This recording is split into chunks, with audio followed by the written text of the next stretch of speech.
Assalamu alaikum. I'm outside. It's a beautiful breezy.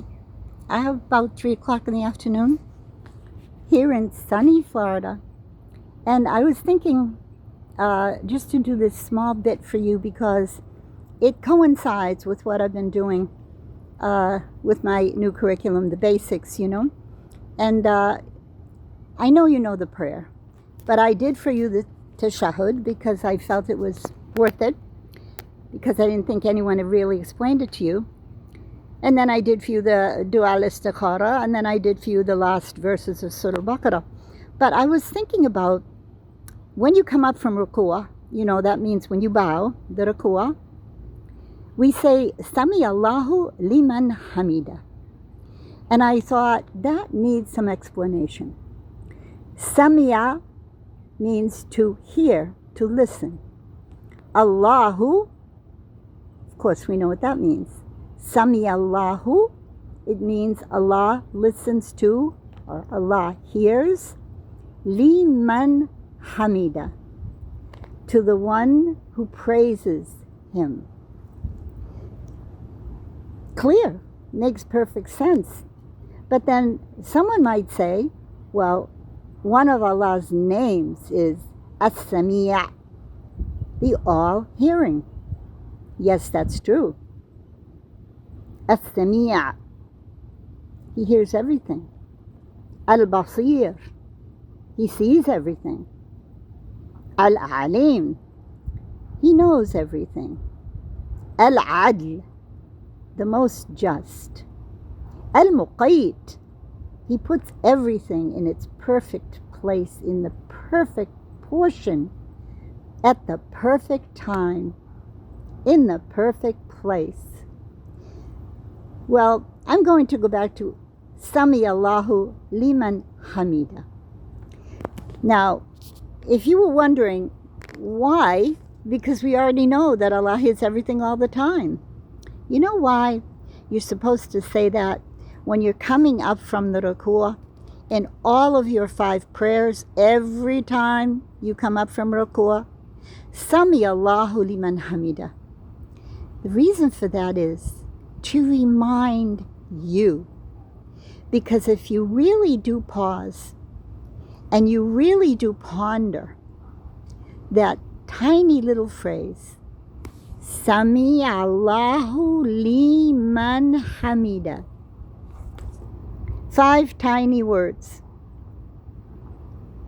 and you think about it.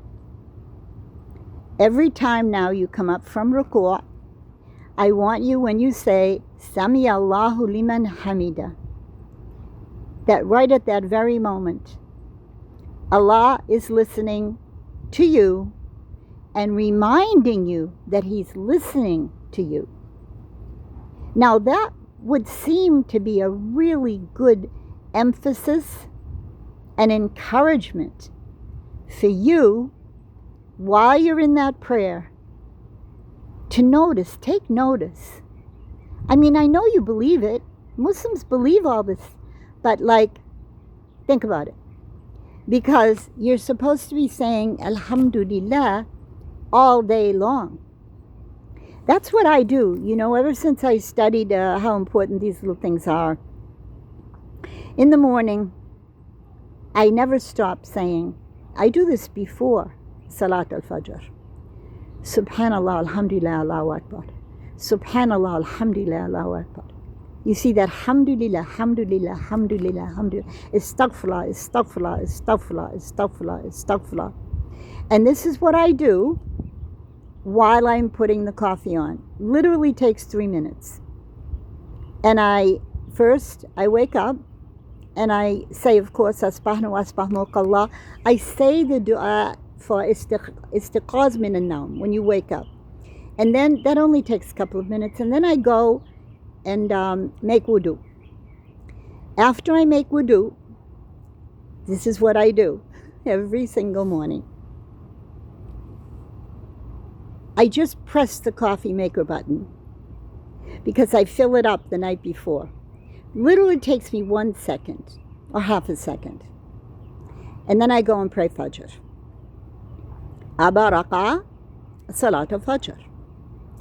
And then I pour the coffee and I read the Quran until shuruq, because that's part of the sunnah. So that usually gives you an extra hour or a little bit less where you are totally in a worship mode. Now, all the day, this is what I'm trying to hook together this wisdom. All the day, wherever you are, walking around, say, Alhamdulillah, Alhamdulillah, Subhanallah, Subhanallah, Alhamdulillah, Alhamdulillah, Subhanallah. And then Allahu Akbar, of course. Say it out loud. People used to say, shh, shh. I'm serious. People are strange. You know, you're not supposed to be allowed to say Allahu Akbar out loud. Of course you are. But then the Astaghfirullah. Now, Prophet Muhammad used to say Astaghfirullah 100 times a day. And he was asked once, why are you saying Astaghfirullah when you don't make sins? Why would you need to say Astaghfirullah? Allah forgive me. And he answered, and he said, well, of course he didn't answer like this. You know, when you paraphrase, oh, well, I just thought I'd figure out that no. Prophet Muhammad said, it's for what I may have missed unintentionally. Something he overlooked. That's why he's saying Astaghfirullah. And you know very well how much we overlook. I know very well how much I overlook, and I know this stuff. Stuff is the wrong word to use, isn't it? You see, this is why when you're using English and you come from a Western background and you didn't even start to understand Islam until you were really to properly understand. I don't mean the Tawheed in the heart. I don't mean that feeling that Allah is one and has no son. That was in my heart since I can remember being 3 years old and thinking about these things. No, I mean Islam and how you're supposed to do it.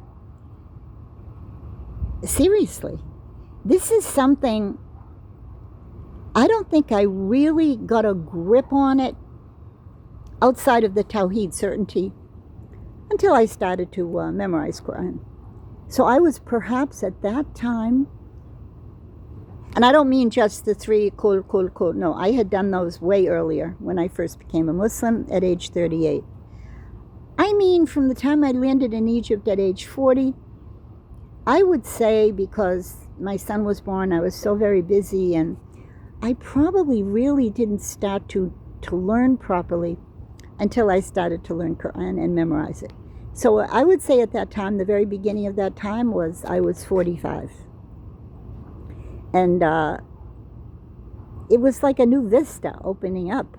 So many things to remember and to do and concentrate on and organize, categorize, all of this. By the time I was 50, I had started to get a handle on it by memorizing Quran. I really tell everyone, and it's the truth. I don't know what I can tell you. I can't say how much I can tell you. The key to this religion are the words of Allah in Quran. Don't buy any other books. I know I sound. If you really want to learn Islam, you take the Quran, hold it, read it as much as you possibly can. And I know in the beginning it's going to be in English, and that's fine. That's what I did. There's nothing wrong with that. It's just it's not as good. Is it deficient? Of course it is. It's not Arabic. But that's what you're going to have to do in the beginning. Then you ask Allah to help you. You say, Rabbi, oh my Lord, zidni ilman. Increase my knowledge. And you say that all day too. Rabbi zidni ilman, Rabbi zidni ilman, Rabbi zidni ilman. These tiny little words are very powerful. And of course, we will overlook them and forget them. Why? We're human. Now, I'll give you one more because it'll be 10 minutes. Rabbi zidni ilman walhiqni bisalihin. And let me meet up with the good people. الحقني بصالحين ولا جعلني فتنة لقوم الظالمين. Don't make me be a trial for the oppressors. Try to remember that. Assalamu alaikum wa rahmatullahi wa barakatuh.